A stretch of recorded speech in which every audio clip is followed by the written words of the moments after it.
Hello, am I audible, Nidhi? Am I audible? Yes, sir. Okay. So सुबह पता नहीं क्या प्रॉब्लम आ रहा था, आइडेंटिफाई नहीं हो पाया, फिर सिस्टम पूरा फॉर्मेट किया, फिर जाके अभी करेक्ट हुआ है। तो आज हम लोग यहाँ पे सेगमेंटेड पेजिंग डिस्कस करेंगे, ठीक है। सेगमेंटेड पेजिंग, सेगमेंटेशन और पेजिंग हम लोग डिस्कस कर चुके हैं ऑलरेडी। पेजिंग में जो आपकी सेकेंडरी मेमोरी होती है वो नंबर ऑफ पेजेस में डिवाइड होती है, पेज साइज फिक्स होता है। सेगमेंटेशन में सेगमेंटेशन साइज वेरिएबल होता है। सेकेंडरी मेमोरी सेगमेंट्स में डिवाइड करती है। मेन मेमोरी दोनों जगह आपके फ्रेम्स में डिवाइड करती है, ठीक है। तो ये सारी चीज़ें हम लोग डिस्कस कर चुके हैं, ठीक है। तो स्क्रीन वगैरह सबको दिखाई दे रहा है? प्रॉपर स्क्रीन दिखाई दे रहा है सबको? सबको बेटा No, स्क्रीन दिखाई sir. दे रहा है? स्क्रीन दिखाई दे रहा है आपको सबको? No, sir. स्क्रीन नहीं दिखाई दे रहा?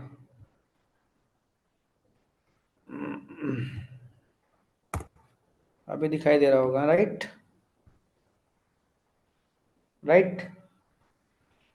Yes, sir. ओके। तो सेगमेंटेड पेजिंग स्टार्ट करने जा रहे हैं हम लोग, ठीक है। ये इसे कॉन्सेप्ट हमें आना चाहिए, कभी भी गेट वगैरह में क्वेश्चन यहाँ से पूछे नहीं गए हैं, ठीक है। पीवाईक्यूज अभी तक की हिस्ट्री में सेगमेंटेड पेजिंग से नहीं पूछा गया है, सेगमेंटेशन से नहीं पूछा गया है, ठीक है। तो बस ये कॉन्सेप्ट, क्योंकि हम दूसरे भी एग्जाम्स देंगे तो पता होना चाहिए हमें कि सेगमेंटेड पेजिंग होती क्या है, ठीक है।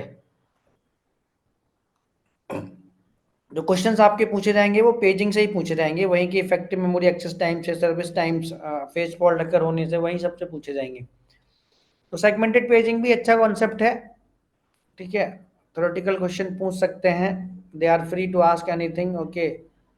जरूरी नहीं है कि अभी तक नहीं पूछा गया है तो पूछेंगे नहीं। सेगमेंटेड पेजिंग, जैसा कि आपको नाम से पता चल रहा है ना, सेगमेंटेड पेजिंग मतलब एक सिंगल कॉन्सेप्ट में ही हम लोग जो है पेजिंग भी करेंगे और सेगमेंटेशन भी करेंगे। तो पेजिंग में सिर्फ आप एक्सटर्नल फ्रेगमेंटेशन को रिमूव कर पा रहे थे, इंटरनल फ्रेगमेंटेशन वहां पे था, ठीक है। सेगमेंटेशन में भी क्या था, आप इंटरनल फ्रेगमेंटेशन को रिमूव कर पा रहे थे, एक्सटर्नल फ्रेगमेंटेशन वहां पे था। तो मतलब दोनों में ही प्रॉब्लम बनी हुई थी फ्रेगमेंटेशन की, ठीक है। एक रिमूव हो रहा था, एक नहीं रिमूव हो रहा था। तो सेगमेंटेड पेजिंग कॉन्सेप्ट इसलिए लेकर आए कि सेगमेंटेड पेजिंग से इंटरनल फ्रेगमेंटेशन को रिमूव करने के लिए और सेगमेंटेशन से एक्सटर्नल फ्रेगमेंटेशन को रिमूव करने के लिए सेगमेंटेड पेजिंग कॉन्सेप्ट लेकर आए, ठीक है। बात समझ में आ गई है जो हम क्यों पढ़ रहे हैं सेगमेंटेड पेजिंग? अगर कोई आपसे पूछे why we are studying segmented paging, then your answer should be what? Because with this technique or with this non-continuous memory allocation technique, we can remove external fragmentation as well as internal fragmentation. Understood? Understood? बात समझ में आ गई segmented paging क्यों use कर रहे Yes, हैं? sir. इसी point को लिख लेते हैं। सेगमेंटेड पेजिंग, थ्योरेटिकल कॉन्सेप्ट है। Segmented paging is a scheme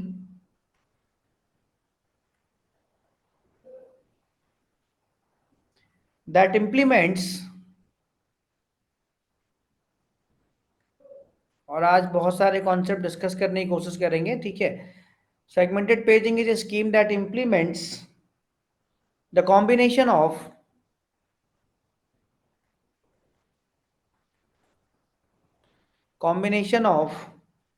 segmentation and paging. Segmentation and paging, पहले पेजेस को क्या करेंगे, पहले प्रोसेस को पेजेस में डिवाइड करेंगे, पहले प्रोसेस को सेगमेंट्स में डिवाइड करेंगे, देन सेगमेंट्स को पेजेस में डिवाइड कर लेंगे, ठीक है। तो ये बताऊंगा आपको, ठीक है। इन सेगमेंटेड पेजिंग,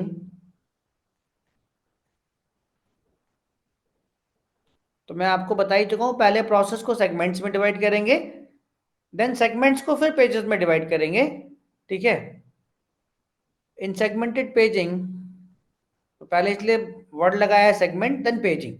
पहले सेगमेंट में डिवाइड होगा, फिर पेजिंग में डिवाइड हो, फिर पेजेस में डिवाइड होंगे वो सेगमेंट्स, ठीक है। First first process is divided, first working बता दे रहा हूं आपको, फर्स्ट प्रोसेस इज डिवाइडेड, सबसे पहले प्रोसेस को डिवाइड करेंगे किसमें? First process is divided into segments, क्योंकि पहले वर्ड लगा हुआ है सेगमेंट्स, सेगमेंटेड, देन पेजिंग है। उसके बाद उन सेगमेंट्स को भी हम लोग किसमें डिवाइड कर देंगे, पेजेस में डिवाइड कर देंगे। Then each and then each segment is divided, then each segment is divided into pages। तो हर एक सेगमेंट को फिर पेजेस में डिवाइड कर देंगे based on the page size. ठीक है, तो ये वर्किंग है। Next point, these pages are then stored in the frames of main memory, और पेजेस को ले जाके मेन मेमोरी में स्टोर करेंगे।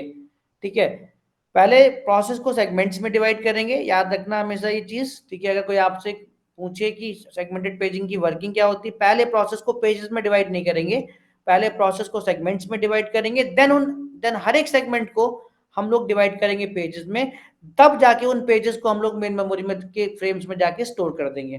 ठीक है, दीज पेजेस, जिनको हमने डिवाइड किया, सेगमेंट्स को पेजेस में डिवाइड किया है, these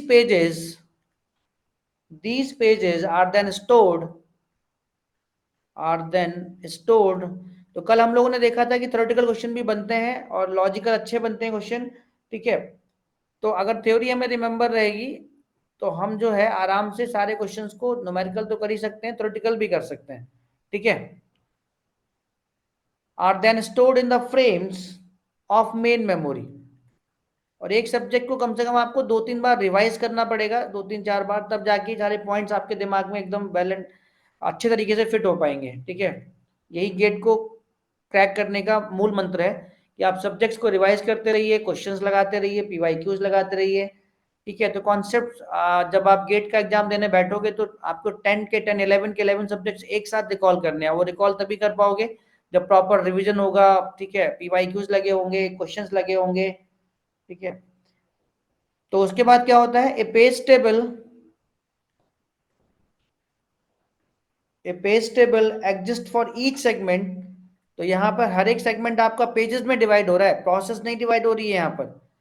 यहाँ पर हर एक सेगमेंट पेजेस में डिवाइड हो रहा है, तो हर एक सेगमेंट के लिए एक पेज टेबल बनाएंगे, हर एक सेगमेंट के लिए एक पेज टेबल बनाएंगे। पेजिंग में क्या करते थे, हर एक प्रोसेस के लिए एक पेज टेबल बनाते थे, लेकिन ये सेगमेंटेड पेजिंग है, तो यहाँ पे हर एक प्रोसेस को पहले सेगमेंट्स में डिवाइड करेंगे, देन ईच सेगमेंट को पेजेस में डिवाइड करेंगे, तो हर एक सेगमेंट के लिए एक पेज टेबल बनाएंगे।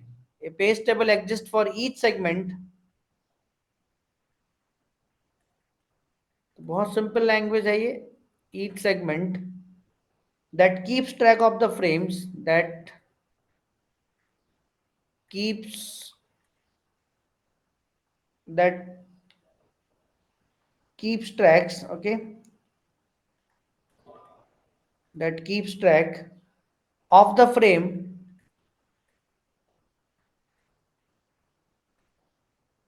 storing into pages, storing into pages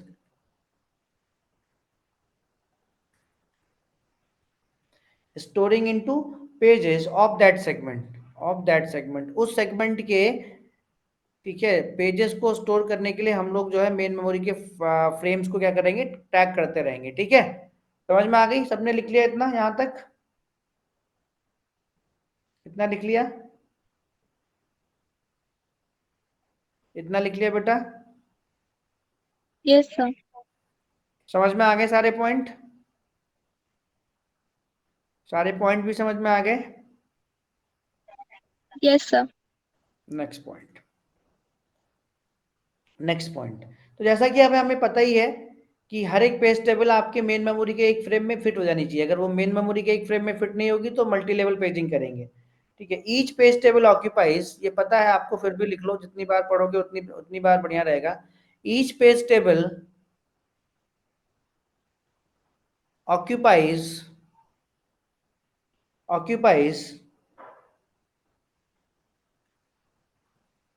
one frame in the main memory, one frame in the main memory, one frame in the main memory। Okay, so main memory में आपका number of entries in the page table कितनी होंगी, number of pages in that segment. So number of entries कितनी होंगी आपके page table में? Number of entries in page table is equal to the number of pages in one segment, in one segment. तो हर एक segment के लिए एक अलग पेज टेबल बनाएंगे, तो उस पेज टेबल में कितनी नंबर ऑफ एंट्रीज होंगी? जितने नंबर ऑफ पेजेस होंगे आपके उस सेगमेंट में, क्योंकि सेगमेंट को पेजेस में डिवाइड कर रहे हैं। यस और नो? यस और नो? ठीक है, तो ये तो पेज टेबल की बात होगी कि पेज टेबल में कितनी नंबर ऑफ एंट्रीज होंगी। Number of entries in page table कितनी होंगी? Is equal to the number of pages in one segment. अब बात कर लेते हैं कि सेगमेंट टेबल में कितनी एंट्रीज होंगी। तो number of entries in segment table कितनी होंगी? जल्दी से बताओ, ये तो पढ़ के आ रहे हो। Number of entries in segment table is equal to what? Is equal to the number of segments in the number of segment in, बोलो, the number of segment in। भाई पेज टेबल में कितनी एंट्री होती थी? The number of pages, okay, in the process. यहाँ पर page table में कौन सी एंट्री? क्योंकि यहाँ पर आपकी सेगमेंट पेजेस में डिवाइड हो रही है, प्रोसेस पहले सेगमेंट में डिवाइड हो रही है, जन सेगमेंट आपके पेजेस में डिवाइड हो रही है। तो सेगमेंटेड पेजिंग में जो पेज टेबल होगी वहां पर कितने नंबर ऑफ एंट्रीज होंगी? Number of pages in one segment. तो अगर मैं बात करूं number of entries in segment table is equal to the number of segments in, बोलो यार, समझ में आया तो बोलो। Number of segments in process ना? यस और नो? यस और नो बेटा? Number of segments in process ना? बोलो यस। Yes, sir. तो बोला करो, अगर समझ में आया तो बोल दिया करो जब मैं पूछूंगा तो यहाँ पे आपको पूरी कहानी समझ में आ गई। सेगमेंटेड पेजिंग, यहाँ पे पूरा का पूरा आपका जो सेगमेंट है, सॉरी प्रोसेस है, वो सेगमेंट में डिवाइड हो रहा है। तो सेगमेंट टेबल में कितनी एंट्रीज होंगी? The number of segments in process. और हर एक सेगमेंट आपका पेजेस में डिवाइड हो रहा है, तो यहाँ पे जो पेज टेबल होगी उस पेज टेबल में कितनी एंट्रीज होंगी? The number of pages in one segment. तो कंफ्यूज नहीं होना, अगर सेगमेंटेड पेजिंग से क्वेश्चन दे और वो आपसे पूछे कि पेज टेबल का साइज कैलकुलेट करो, तो वहां पे नंबर ऑफ पेजेस जो पेज टेबल में होंगे और एवरी सेगमेंट एंट्री जितनी भी होंगी वो सेगमेंट का साइज भी आपको देगा, तो उससे कैलकुलेट करेंगे। ठीक है, तो सबने नोट डाउन भी कर लिया होगा इसको, I think everyone noted down guys? Everyone noted down? Yes, sir. अच्छा, तो यहाँ पे देखो अब वही चीज है, यहाँ पर भी वही काम होता है, ट्रांसलेट होता है आपका। तो मैंने बताया था पेजिंग ही इंपॉर्टेंट है, बाकी तो सब उस जैसे कॉन्सेप्ट है, जो एक बार अगर पेजिंग समझ जाओगे तो बाकी सारे कॉन्सेप्ट तो अपने आप समझ जाओगे। तो यहाँ पर भी क्या हो रहा है? ट्रांसलेट हो रहा है आपका logical address into, logical address यहाँ पर भी ट्रांसलेट हो रहा है आपका into physical address, physical address. ठीक है, तो डायग्राम बना के दिखा देता हूँ पहले, उसके बाद थोड़े बहुत पॉइंट लिख लेंगे जो इंपॉर्टेंट है। ठीक है, यहाँ थ्योरेटिकल क्वेश्चन बन सकता है आपका। जैसे यहाँ पर आपका जो लॉजिकल एड्रेस होगा ना, वो आपका 3 पार्ट में डिवाइड होगा। कितने पार्ट में डिवाइड होगा? 3 पार्ट में, क्योंकि ये सेगमेंटेड पेजिंग है। सेगमेंटेड पेजिंग में जो लॉजिकल एड्रेस सीपीयू जनरेट करेगा उसमें 3 पार्ट्स होंगे आपके। कौन कौन से होंगे बेटा? पहले पहले होगा सेगमेंट नंबर, सेगमेंट नंबर, क्योंकि आपकी प्रोसेस सेगमेंट में डिवाइड हो रही है। पहले सेगमेंट नंबर होगा, देन फिर आपका पेज नंबर होगा, फिर हर एक सेगमेंट आपका पेजेस में डिवाइड हो रहा है, देन उसके बाद पेज ऑफसेट होगा, पेज साइज होगा, क्योंकि सेगमेंट भी बाद में पेजेस में डिवाइड हो रहा है, फिक्स नंबर, तो पेज साइज हमेशा फिक्स रहेगा। ठीक है, तो यहां से आपका क्या होगा? यहां से आपका क्या होगा? पहले आपकी जो है, यहां से आपका पहले सेगमेंट नंबर लेकर, पहले यहां सेगमेंट नंबर लिया जाएगा। ठीक है, पहले सेगमेंट नंबर यहां से लिया जाएगा, और वो सेगमेंट नंबर आप कहाँ सर्च मारोगे, कहाँ सर्च मारोगे, सेगमेंट टेबल रहेगी यहाँ पे, सेगमेंट टेबल। और सेगमेंट टेबल में मैंने आपको बताया था 2 फील्ड होती हैं, ठीक है। कौन कौन सी बेटा, पूछ सकता है वो छोटे मोटे एग्जाम में। पहली होती है लेंथ या लिमिट, दूसरी होती है आपकी बेस एड्रेस, ठीक है। तो यहाँ पर वो सेगमेंट नंबर, यहाँ से सेगमेंट नंबर ले लेगा, मान लो सेगमेंट नंबर S0 है, S1 है, S2 है, S3 है। तो यहाँ से सेगमेंट नंबर मिलेगा, ठीक है। उस सेगमेंट नंबर से उसकी लिमिट मिलेगी कि उसका साइज कितना है और बेस एड्रेस कितना है, मेन मेमोरी में किस बेस एड्रेस से वो स्टार्ट हुआ होगा, ठीक है। तो यहाँ से जब उसको सेगमेंट नंबर मिल जाएगा तो हर एक सेगमेंट जो यहाँ पे स्टोर है मेमोरी में किसी ना किसी बेस एड्रेस पे, ठीक है, तो यहाँ से उसको क्या मिलेगा, फिर आपको सेगमेंट नंबर मिल जाएगा। और हर एक सेगमेंट आपका डिवाइड हो रहा है किसमें, हर एक सेगमेंट आपका डिवाइड हो रहा है पेजेस में, हर एक सेगमेंट आपका डिवाइड हो रहा है पेजेस में, ठीक है। देन यहाँ पे ये पेज टेबल होगी, यहाँ पे पेज टेबल होगी। पेज टेबल में आपके क्या होते हैं, पेजेस होते हैं और फ्रेम नंबर किस पर्टिकुलर फ्रेम में वो पड़ा हुआ है, ठीक है। तो यहाँ पर ये आपकी पेजेस होंगे, P0 मान लीजिए, P1, ठीक है, P2, P3, P4, P5, ठीक है। तो यहाँ पर आपका यहाँ से क्या मिलेगा, यहाँ से और पेज नंबर से, दोनों से, ठीक है। एक ही से एंट्री से नहीं मिलेगा, यहाँ पर ये प्लस लगा होता है। यहाँ से पेज नंबर भी लोगे ना, किस पर्टिकुलर पेज नंबर में कौन से सेगमेंट का कौन सा सेगमेंट जा रहा है, ठीक है, कौन सा सेगमेंट किस फ्रेम में जा रहा है, ठीक है। तो यहाँ पर आपको क्या मिलेगा, यहाँ से उसको फ्रेम नंबर मिल जाएगा, कोई मान लीजिए कोई फ्रेम नंबर F0 है, तो इस पर्टिकुलर फ्रेम नंबर में आपका क्या पड़ा हुआ है, इस सेगमेंट का, इस सेगमेंट के पेजेस पड़े हुए हैं, ठीक है। इस सेगमेंट के पर्टिकुलर पेजेस इस पर्टिकुलर फ्रेम नंबर में पड़े हुए हैं। तो यहाँ से उसको क्या मिल जाएगा, यहाँ से उसको फ्रेम नंबर मिल जाएगा, ठीक है। तो ये आपका जो ये था, जो आपका लॉजिकल एड्रेस, वो आपका फिजिकल एड्रेस में कन्वर्ट हो जाएगा। और ये पेज ऑफसेट दोनों जगह सेम ही रहेंगे, जैसा मैंने बताया था आपको, वहां पर भी और यहाँ पर भी, ठीक है। तो यहाँ से उसको फ्रेम नंबर मिल गया, इस पर्टिकुलर फ्रेम नंबर के बेसिस पर जो फिजिकल एड्रेस है उसको मेन मेमोरी में जाके वो सर्च कर लेगा कि वो जो सेट का जो पेज है, सेगमेंट का जो पेज है, वो किस पर्टिकुलर फ्रेम में पड़ा हुआ है, अगर उस सेगमेंट को एग्जीक्यूट करना है तो, ठीक है। ये आपकी मेन मेमोरी है। यहाँ पे ये आपके फ्रेम नंबर है, लाइक F1, ठीक है, F0, कुछ भी ऑर्डर कुछ भी दे सकते हो, कोई दिक्कत नहीं है, F3, F5, ठीक है, कुछ भी ऑर्डर दे सकते हो। तो डायग्राम समझ में आ गया हो, कुछ नहीं है। यहाँ पर सेगमेंट टेबल भी होती है आपकी और पेज टेबल भी होती है। सेगमेंट टेबल से आपको सेगमेंट नंबर मिलेगा, ठीक है। उस सेगमेंट नंबर का कौन सा पेज नंबर किस फ्रेम में स्टोर है, ठीक है, वो आपको इस पेज नंबर से मिलेगा। पेज नंबर जो लॉजिकल एड्रेस में जनरेट हुआ है कि इस पर्टिकुलर पेज नंबर में सेगमेंट का पेज पड़ा हुआ है, ठीक है, फ्रेम में।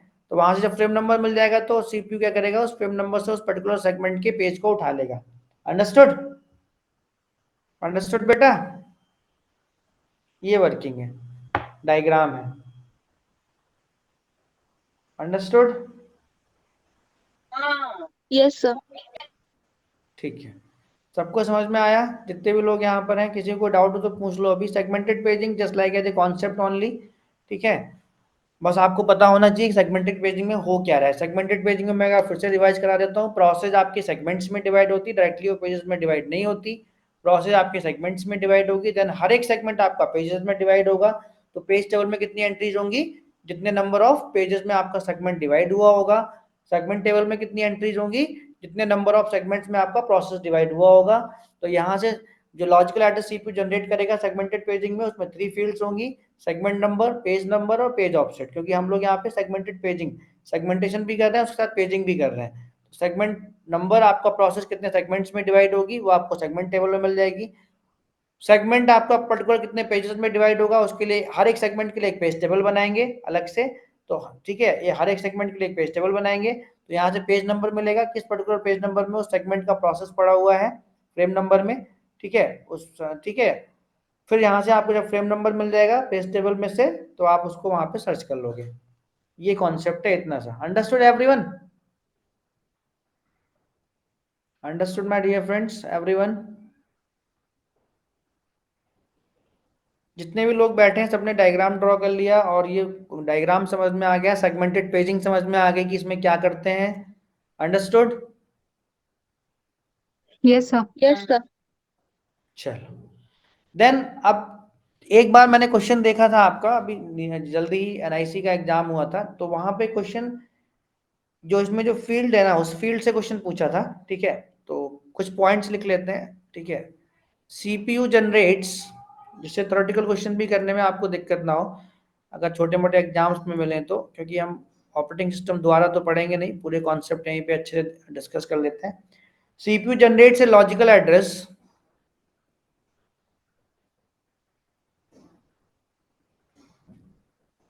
consisting of three parts, consisting of three parts, three parts, ठीक है। कौन कौन से पार्ट्स होते हैं लॉजिकल एड्रेस में आपके, तो यहाँ से क्वेश्चन बना था इसलिए मैं डिस्कस कर दे रहा हूँ, अदरवाइज तो मैं छोड़ देता, ठीक है। लॉजिकल एड्रेस आपका तीन पार्ट में डिवाइड होता है, ठीक है। पहला आपका होता है सेगमेंट नंबर, दूसरा आपका होता है पेज नंबर, दूसरी फील्ड होती है आपकी पेज नंबर, और तीसरी फील्ड होती है आपकी पेज ऑफसेट, ठीक है। तो सेगमेंट नंबर आपका क्या होता है, segment number specifies the specific segment from which CPU wants to read the data.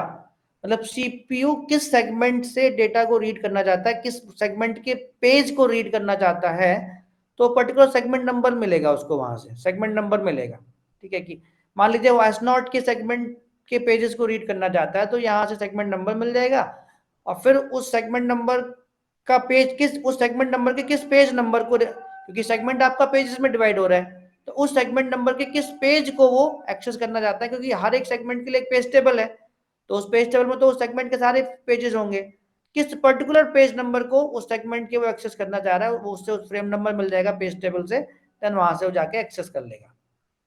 तो ये थोड़ी सी बात लिख लेते हैं, डेफिनेशन लिख लेते हैं। Segment offset, segment number specifies the specific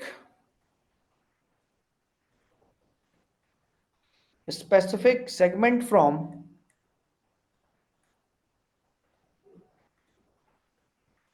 specific segment from okay, specific segment from which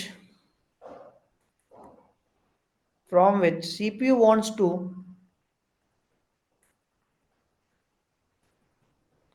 from which CPU wants to reads the data,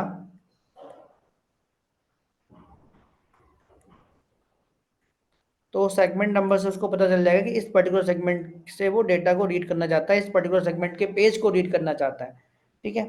page number specifies, तो ये वाला क्वेश्चन पूछा था अभी एनआईटी का रिसेंटली एग्जाम हुआ था, कि पेज नंबर क्या स्पेसिफाई करता है सेगमेंटेड पेजिंग में। Page number specifies the specific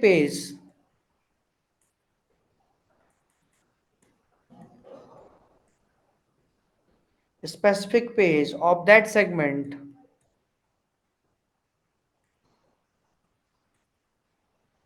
ठीक है। ये क्वेश्चन पूछा क्यों था मैं आपको बता भी दे रहा हूँ, क्योंकि अभी तक आपको ये पता था ना कि पेज मतलब प्रोसेस आपकी पेजेस में डिवाइड होती है, तो इसलिए पूछा था कि आप गलती में आंसर ना कर जाओ। Page number specific segmented paging वहां पे ऑप्शन मतलब क्वेश्चन में मेंशन कर रखा था। Page number specify the specific page of that segment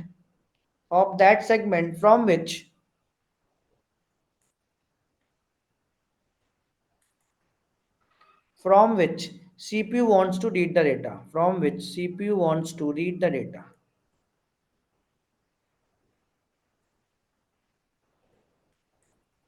तो पेज टेबल से पता चल जाएगा आपको कि उस किस सेगमेंट के किस पर्टिकुलर पेज नंबर को वो रीड करना चाहता है, वो पेज टेबल से पता चल जाएगा।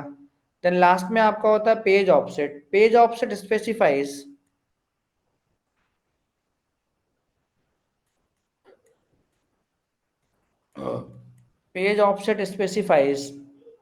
The specific word, the specific word मतलब वर्ड साइज कितना है पेज का, पेज साइज कितना है, the specific word on that page on that page that CPU wants to read, on that page that CPU wants to read, that CPU wants to read, CPU wants to read.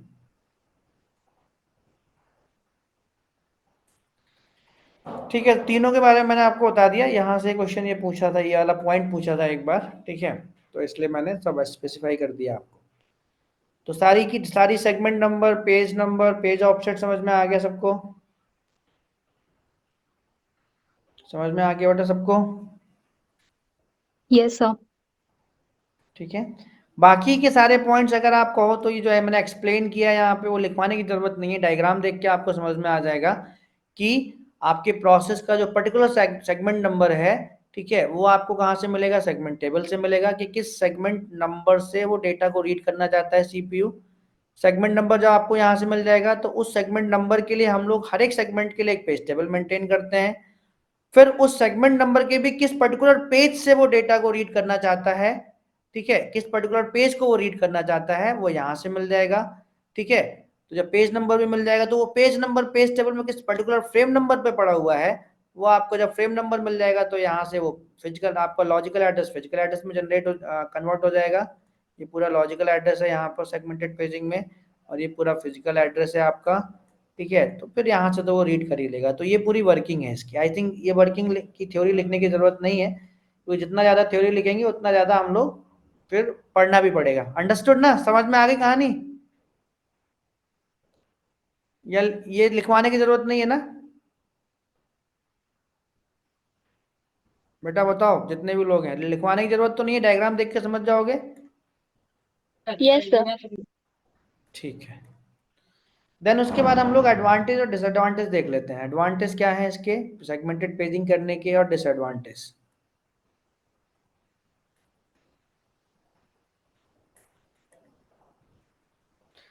Advantage आपको पता है, ठीक है, advantage क्या है? It solves the problem of external fragmentation. जो paging में external fragmentation था उसकी प्रॉब्लम भी इसने क्या कर दी बेटा? दूर कर दी। ठीक है, it solves the problem, it solves the problem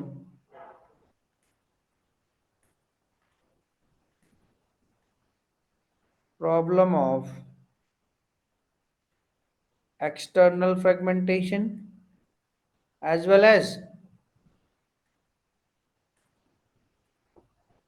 as well as भाई एक्सटर्नल फ्रेगमेंटेशन की प्रॉब्लम आपके पेजिंग में रिमूव हो जा रही थी, लेकिन वहाँ इंटरनल फ्रेगमेंटेशन की प्रॉब्लम बनी हुई थी। जब सेगमेंटेशन किया तो इंटरनल फ्रेगमेंटेशन रिमूव हो जा रही थी और एक्सटर्नल फ्रेगमेंटेशन बनी हुई थी। तो इसने दोनों ही प्रॉब्लम सॉल्व कर दी थी कि नहीं? यस और no? Yes. Yes, sir. It solve the problem of external fragmentation as well as internal fragmentation.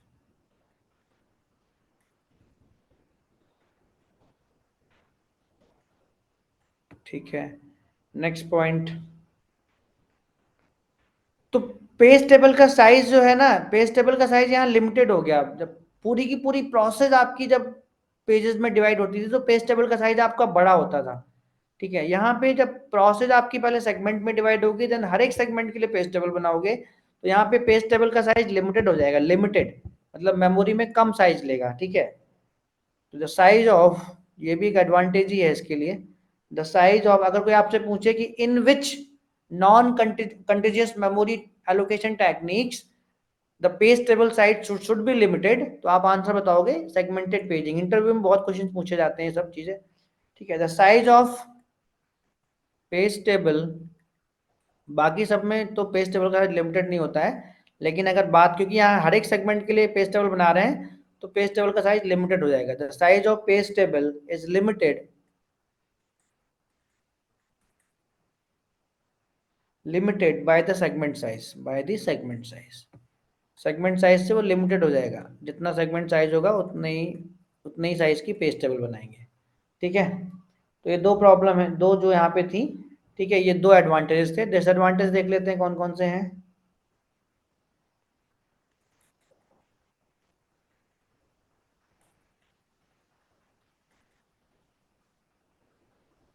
ठीक है, डिसएडवांटेज सिर्फ इसका एक ही है कि इसका कॉम्प्लेक्सिटी लेवल हाई हो जा रहा है। द कॉम्प्लेक्सिटी लेवल और डायग्राम से आपको समझ में आ ही जा रहा होगा कि कॉम्प्लेक्सिटी लेवल उसका हाई हो जा रहा है थोड़ा सा। दो चीजें मेंटेन करनी पड़ रही है एक ही साथ में। The complexity level is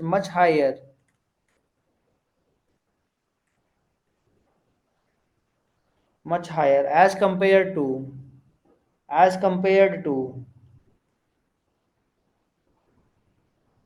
paging and segmentation।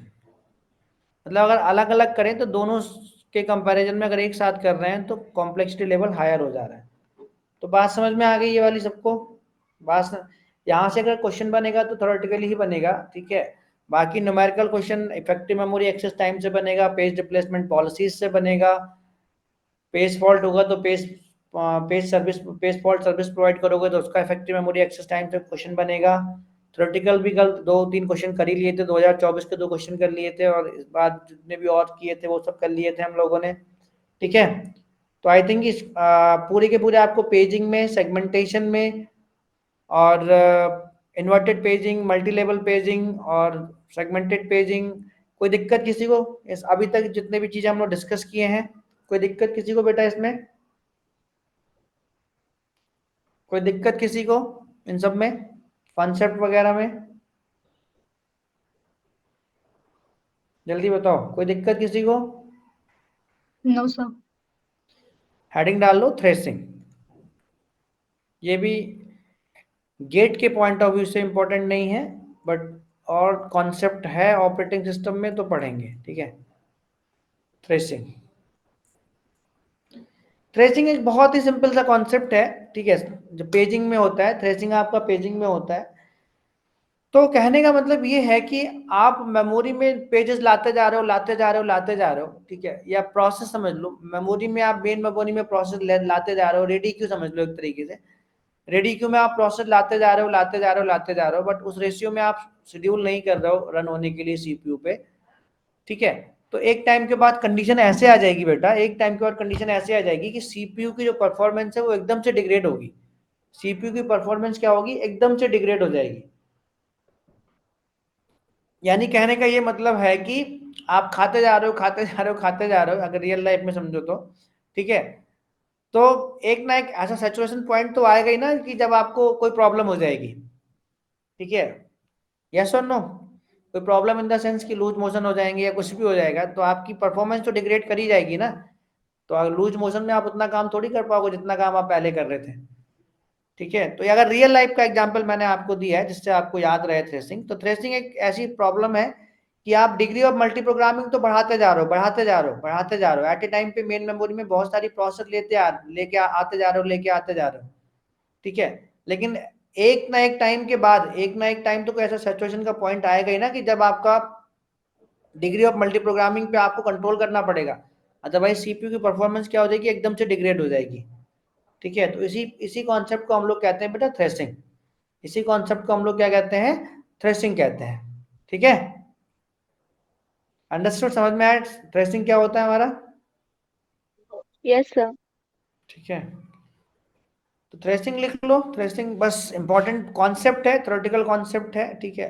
पता होना चाहिए थ्रेसिंग क्या होता है, कोई अगर हमसे पूछे तो। थ्रेसिंग इज ए कंडीशन, कभी भूलोगे भी नहीं, रियल लाइफ एग्जांपल दे दिया है, ठीक है। Threshing is a condition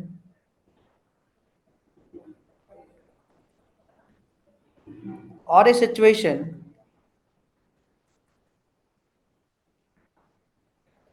when the system is spending when the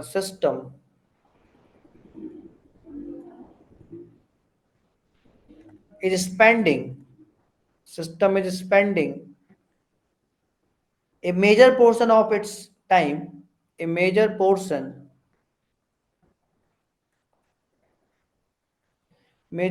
of its time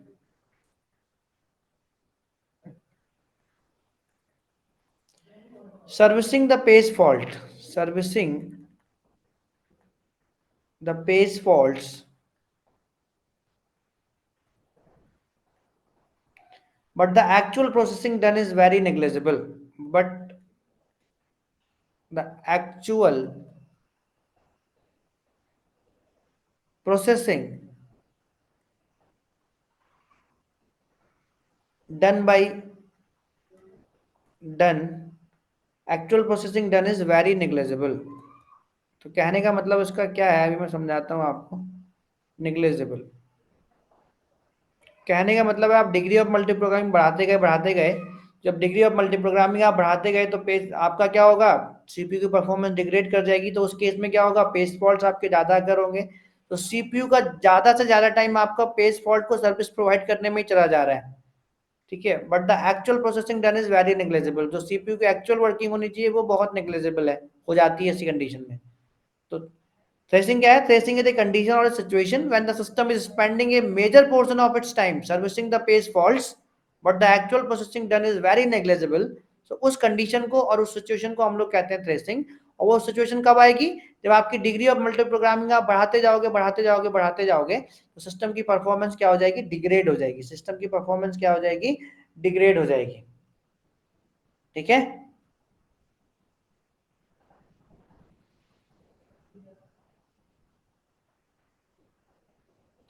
सो दूसरा पॉइंट लिखो यहाँ पे।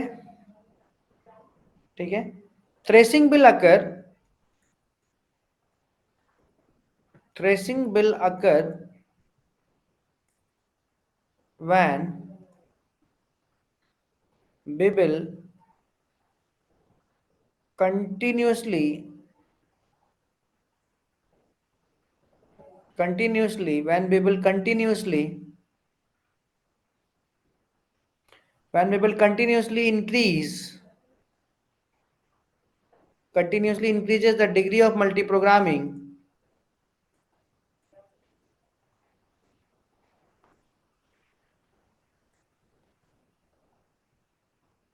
multi-programming, then after some time after some time or at a point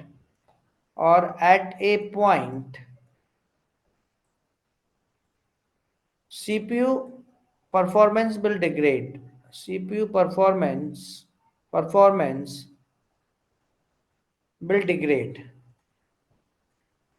कैसे डिग्रेड होगी, वो ऊपर लिखी चुके हैं। वो डिग्रेड ऐसे हो जाएगी कि जब डिग्री ऑफ मल्टी प्रोग्रामिंग आप बढ़ाते जाओगे तो सिस्टम आपका क्या हो जाएगा, क्रैश हो जाएगा। ठीक है, तो उस केस में आपका पेज फॉल्ट ज्यादा होंगे तो सीपीयू का ज्यादा टाइम उनको सर्विस प्रोवाइड करने में चला जाएगा। तो इसलिए सीपीयू की परफॉर्मेंस आपकी क्या हो जाती है, डिग्रेड हो जाती है। लिख लिया आपने, दोनों पॉइंट लिख लिए।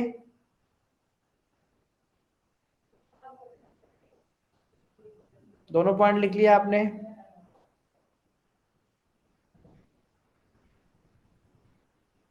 दोनों पॉइंट लिख लिए बेटा। Yes sir. तो डायग्राम बना के देख लो, उसका समझ में आ जाएगा। डायग्राम इसका ये थ्योरेटिकल कॉन्सेप्ट है बस। ठीक है, ग्राफ है इसका। ये सीपीयू यूटिलाइजेशन को रिप्रेजेंट कर रहा है अगर ये by axis.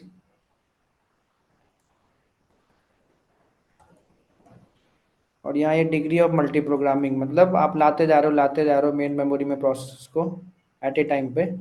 Multi programming, degree of multi programming क्या थी, एट ए टाइम पे कितनी प्रोसेस आपके डिग्री उसमें मेन मेमोरी में रह सकती हैं, वो थी। देखो यहाँ पे आप डिग्री ऑफ मल्टी प्रोग्रामिंग बढ़ाते जा रहे हो, सीपीयू का यूटिलाइजेशन भी बढ़ता जा रहा है। बट एट ए टाइम एक टाइम ऐसा आएगा कि आपका सीपीयू का यूटिलाइजेशन क्या होगा, सीपीयू का यूटिलाइजेशन आपका क्या हो जाएगा, डिक्रीज हो जाएगा। सीपीयू का यूटिलाइजेशन आपका क्या हो जाएगा, डिक्रीज हो जाएगा। ठीक है, सीपीयू का यूटिलाइजेशन आपका डिक्रीज हो जाएगा। तो इस सैचुरेशन पॉइंट पे जहां के बाद वो डाउनफॉल होना स्टार्ट हो जाता है। ठीक है, तो इस सैचुरेशन पॉइंट को हम लोग कहते हैं थ्रेसिंग।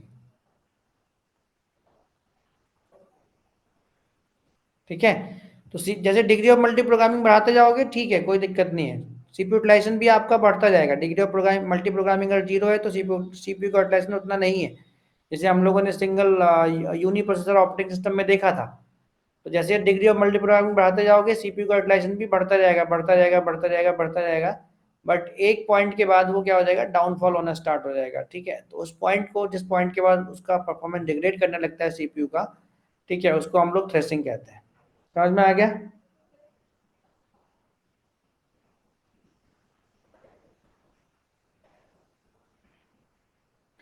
तो इसका मेन रीजन क्या है बेटा थ्रेसिंग का, मुझे बताओ थ्रेसिंग का मेन रीजन क्या हो सकता है? थ्रेसिंग का मेन रीजन क्या हो सकता है माय डियर फ्रेंड्स? देखो, डिग्री ऑफ मल्टी प्रोग्रामिंग बढ़ाते जाओगे, जितनी प्रोसेस आप लेके आते जाओगे, सीपीयू का यूटिलाइजेशन बढ़ता जाएगा, बट एट ए टाइम के बाद वो डिक्रीज होने लगता है। इसका मेन रीजन क्या है? इसका मेन रीजन क्या है कि आपके मेन मेमोरी में उतने फ्रेम्स नहीं है, मेन मेमोरी का उतना साइज नहीं है जितने आप प्रोसेसर मेन मेमोरी में लाते जा रहे हो। यस और नो? यस और नो? भाई रीजन भी तो पता होना चाहिए ना, रीजन ऐसा क्यों हो रहा है कि एट ए टाइम और एट ए पॉइंट के बाद सीपीयू की परफॉर्मेंस डिग्रेड हो जा रही है। ठीक है, जब हम लोग कंटिन्यूअसली जो है इंक्रीज करते रहेंगे degree of multi programming, then after some time और at a point CPU performance will degrade. जब डिग्रेड होगा तो उस टाइम पे वो क्या करेगा, उस टाइम पे जो पेजेस, जिन पेजेस की डिमांड होगी सीपीयू को, वो पेजेस उसको मिलेंगे नहीं, क्योंकि लैक ऑफ मेमोरी की वजह से, लैक ऑफ फ्रेम्स की वजह से ये प्रॉब्लम आ रही है। तो उसके बाद जो पेजेस उसको चाहिए वो मिलेंगे नहीं तो पेज फॉल्ट, पेज फॉल्ट होगा तो सर्विस देने में उसको टाइम चला जाएगा सीपीयू का। ऐसा नहीं कि सीपीयू को प्रोसेस नहीं मिल रही है, डिग्री ऑफ मल्टी प्रोग्रामिंग तो बढ़ी रही है, बट वो डिक्रीज कर रही है उसकी परफॉर्मेंस। क्यों? क्योंकि due to limited size of memory. Memory तो आपके फ्रेम्स में डिवाइड होती है, यस और नो? और फ्रेम्स में ही जाके आपके पेजेस स्टोर होते हैं, यस और नो? यस और नो? यस और नो? Yes sir. सबको मेरी जो लॉजिकल बात है समझ में आई, जो मैं अभी लिखवा भी दूंगा? ये ऐसा क्यों हो रहा है, थ्रेसिंग वाला कॉन्सेप्ट क्यों आ रहा है डिग्री ऑफ मल्टी प्रोग्रामिंग बढ़ाते रहने की वजह से? क्योंकि lack of memory, lack of main memory frames. Main memory आपकी लिमिटेड साइज होती है और उसमें लिमिटेड फ्रेम्स होंगे। ठीक है, तो डिग्री ऑफ मल्टी प्रोग्रामिंग बढ़ाते जाओगे, सारे पेजेस को थोड़ी वहां पे स्टोर कर लेगा, सारे प्रोसेस के सारे पेजेस को थोड़ी स्टोर कर लेगा मेन मेमोरी। तो एट ए टाइम के बाद तो जब फ्रेम्स फुल हो जाएंगे, तो मान लीजिए फिर भी सीपीयू को किसी पेज की जरूरत है, तो उस मेन मेमोरी के फ्रेम में है ही नहीं, तो पेज फॉल्ट होगा तो वो सर्विस प्रोवाइड करने में टाइम जाएगा उसका। तो इसलिए सीपीयू की परफॉर्मेंस डिग्रेड हो जाती है कि सीपीयू जो है एक्चुअल काम नहीं कर पाता अपना, वो पेजेस को या प्रोसेस को एग्जीक्यूट नहीं कर पाता। उसके अलावा वो पेज फॉल्ट जो अकर होते हैं, ठीक है, due to lack of memory frames, उनको सर्विस प्रोवाइड करने में उसका पूरा का पूरा टाइम चला जाता है। बात समझ में आ गई सबको? सबको बात क्रिस्टल क्लियर हो गई भाई? सुपर डुपर क्रिस्टल क्लियर हुई बात, थ्रेसिंग क्यों होता है? Yes sir. मैंने लिखवा भी दिया दोनों ही पॉइंट, ठीक है, रीजन भी लिखवा देता हूं यहाँ पे।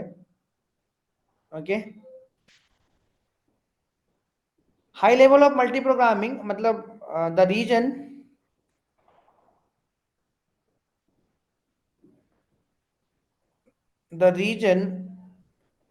Of thrashing, the regions of threshing are lack of frames in main memory, lack of frames in main memory, lack of frames in main memory, lack of frames in main memory, and high level of degree of high level of degree of multi programming, high level of degree of multi programming. ये दो ही main reason है। अब degree of multi programming high level होना और lack of frames in main memory. Understood? बात समझ में आ गई? ठीक है, तो ये दो पॉइंट हैं आपके जो थ्रेशिंग के लिए रिस्पॉन्सिबल है। तो सबने लिख लिया है यहाँ पे, ये सबने लिख लिया इतना जितना यहाँ पे मैंने लिखवाया भी आपको। तो थ्रेशिंग अगर कोई आपसे पूछेगा कि क्यों कैसे होगा, तो आप उसको एक्सप्लेन कर ले जाओगे। ठीक है,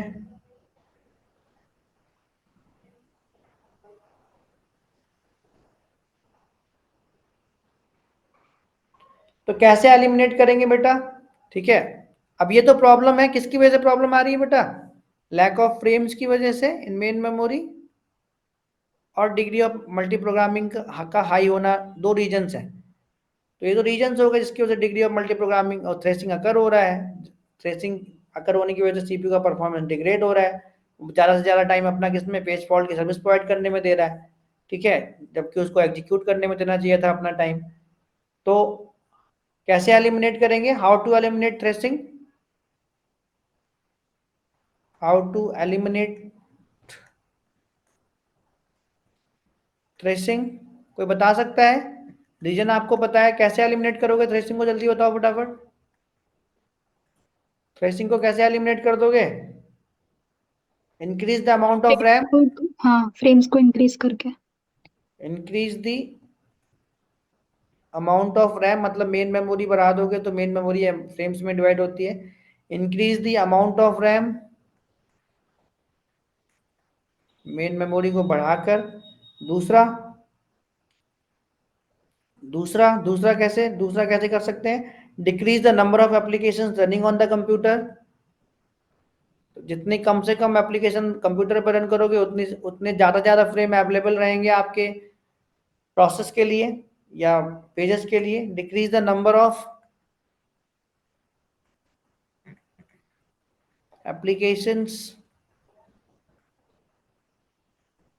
applications on the computer,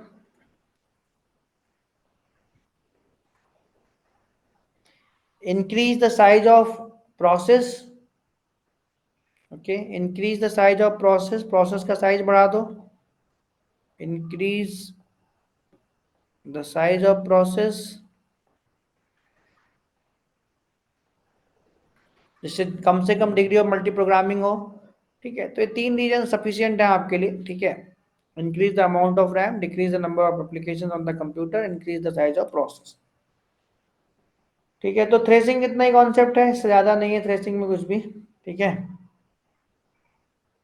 और ना यहाँ से क्वेश्चंस वगैरह पूछे जाते हैं, बस ये थ्योरेटिकल कॉन्सेप्ट है जो हम लोगों ने पढ़ लिया। सर, सबको देख, साइज ऑफ द प्रोसेस बढ़ाने से कैसे डिक्रीज होगा? साइज ऑफ द प्रोसेस बढ़ा दोगे तो उस हिसाब से फ्रेम का साइज भी बढ़ जाएगा, ठीक है। तो भाई प्रोसेस ही तो आपको पेजेस में डिवाइड होती है ना, हाँ, yes increase the sir. Size of page, process नहीं, साइज ऑफ पेज, पेज आपका जो है प्रोसेस ही तो पेजेस में डिवाइड होती है। जब पेज का साइज बढ़ जाएगा तो कम, मतलब आपकी जो प्रोसेस होगी वो कम पेजेस में डिवाइड होगी। सोच के देखो, तो वो थ्रेसिंग को एलिमिनेट करने तो मतलब डिग्री ऑफ मल्टी प्रोग्रामिंग कम होगी। यस और नो? यस ना? Yes, yes sir. प्रोसेस नहीं पेज होगा यहाँ पे। सबको क्लियर है? जितने लोग यहाँ बैठे हुए हैं सबको क्लियर है? थ्रेसिंग में कोई दिक्कत नहीं है, थ्योरेटिकल कॉन्सेप्ट है। अगली हेडिंग डाल लो, लिंकर एंड लोडर। ये छोटे छोटे कॉन्सेप्ट हैं जो आपको पता होने चाहिए ऑपरेटिंग सिस्टम में। लिंकर और लोडर, कहीं पर भी एग्जाम दोगे तो यहाँ से भी क्वेश्चन बन सकते हैं। लिंकर एंड लोडर,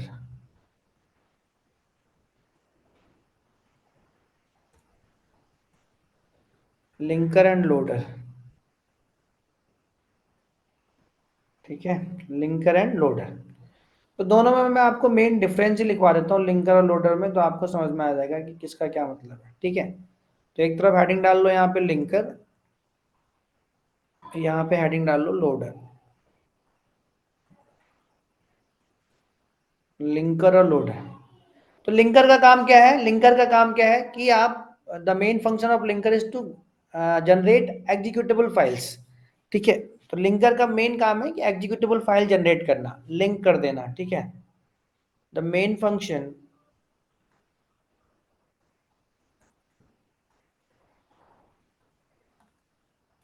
यानी कि आपके प्रोग्राम को मेन मेमोरी में लोड कर देना।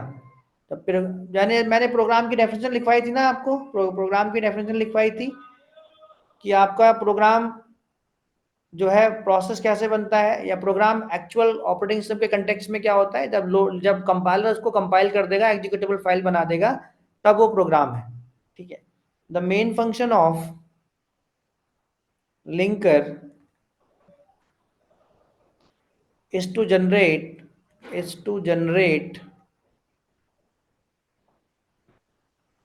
executable files,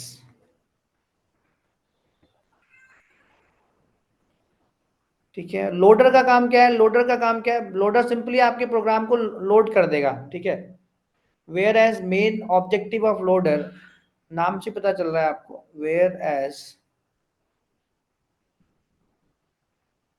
main objective of loader is to load executable files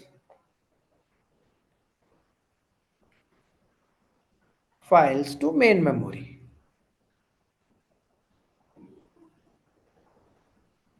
तो अभी मैं थोड़ा सा और अच्छे से आपको समझा देता हूं, ठीक है।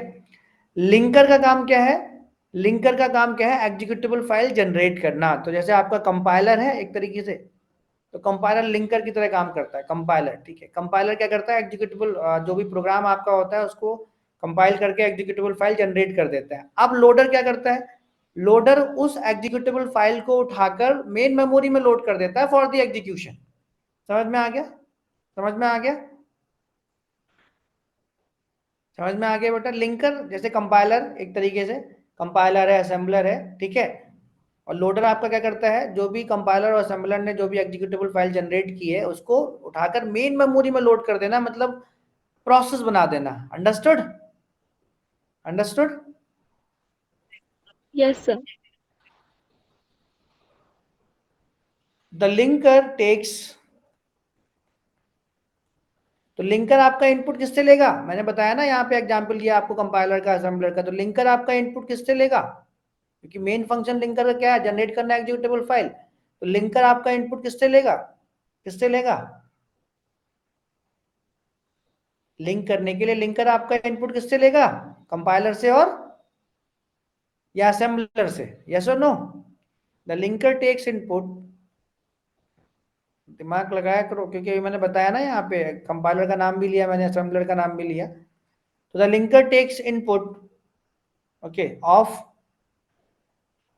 Object code generated by compiler और असेंबलर, कंपाइलर और assembler. Second point, loader takes inputs of executable files generated by linker. और ये लोडर जो है इनपुट किससे लेगा लोड करने के लिए मेन मेमोरी में? लिंकर से लेगा, ठीक है। जो भी एग्जीक्यूटेबल फाइल है लिंकर जनरेट करेगा उससे लेगा, ठीक है। Loader takes input,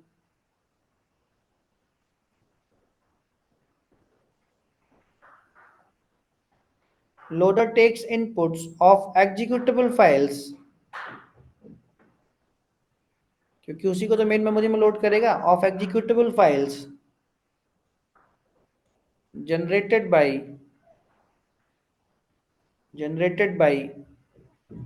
linker,